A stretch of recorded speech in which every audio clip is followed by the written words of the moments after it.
For the first time in a very long time, we have two sizes of MacBook Air to choose from. So, which one's right for you? The 15-inch or the 13-inch? At WWDC this year, Apple launched the 15-inch MacBook Air, and it's pretty much the exact same laptop as the 13-inch version, even right down to the colour choices, so you can still get this smudge-infested midnight version. However, there are some differences, and bearing in mind that this laptop came out of nowhere and now lots of people are saying, should I get the 15-inch version rather than the 13-inch version, I've done lots of research to save you time and find out which one you should buy. But first, a very quick word from today's sponsor, which is Trend Micro and the fantastic Cleaner One Pro. So Cleaner One Pro basically makes it super easy to remove files from your Mac. If you're anything like me, after a certain amount of time, not very long generally, you accumulate loads of stuff on your MacBook or your Mac and you just don't know how to get rid of it. One of the best things that Cleaner One Pro does is sniff out massive files that you had no idea were there. There's even a dedicated view for big files, so for someone like me who has lots of video files on his Mac, I can find them very quickly, isolate them, and then delete them. Another fantastic feature that I use all the time is the ability to find duplicate photos. Cleaner One Pro will find those duplicates and make it very easy for you to delete them. There's loads more in Cleaner One Pro, including a disk map, so you can see exactly the type of files that are in specific folders. There's a great app management section where you can completely remove apps with just a few clicks. There's even a file shredder for complete erasure. There's also a very handy toolbar at the top of the screen that gives you glanceable information for things like CPU, memory usage, your network activity, and from there you can also do a quick scan for junk files. Cleaner One Pro is one of the best ways to keep your Mac nice and tidy. To find out more, just click that link in the description.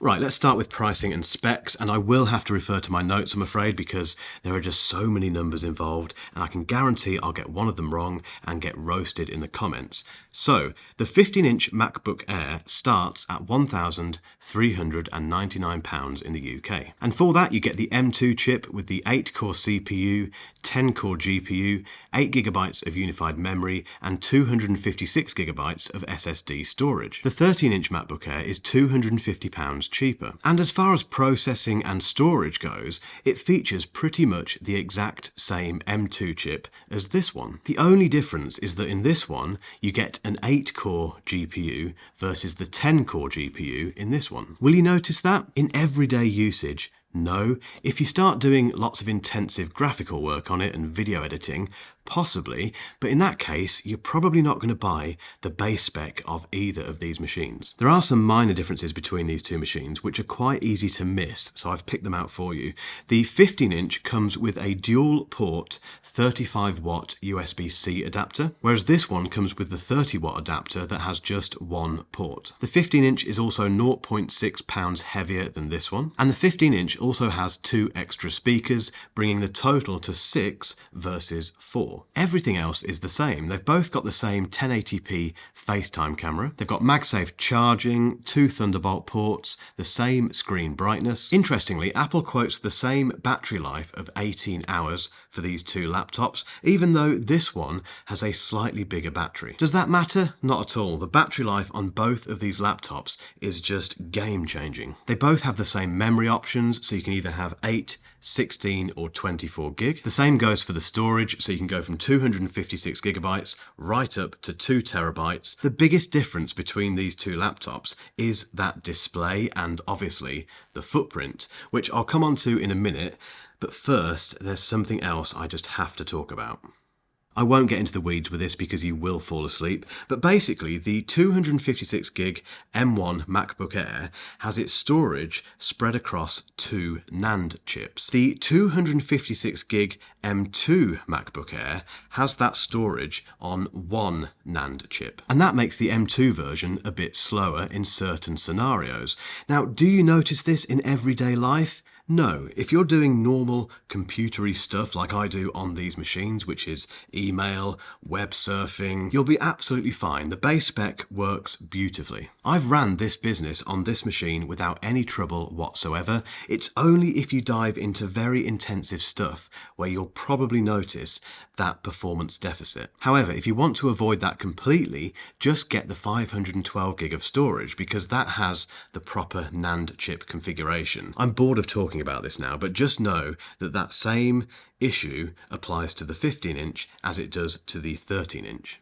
The biggest and most obvious difference between these two laptops is the size. And the choice between 13-inch and 15-inch MacBook Air is completely personal. It depends massively on your use case and your preference for the size of laptop that you use. But there are two things to bear in mind. The first thing is that there is a bigger difference than you think between 13.6 and 15.3 inches. It might not sound like much, but when you put these two laptops side by side, it's quite significant. The good news is that if you've always used a 13-inch MacBook Air and occasionally found that display too cramped, you have another option. However, the other thing to bear in mind is portability. There's no escaping the fact that the 13-inch MacBook Air is incredibly portable. It fits on all coffee tables, all plane and train seat trays. There's nowhere you can take this where it feels cumbersome. But what about the 15-inch version? Because if you know me, you'll know that I'm getting fairly tired of my 16-inch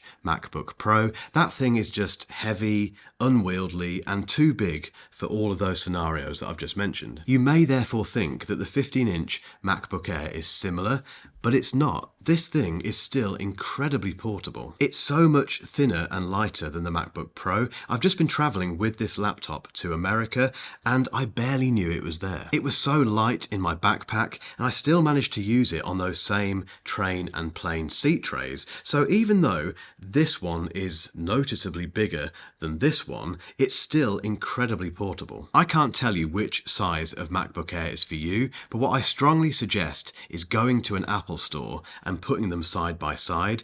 That is the only way you can work out which one you can live with.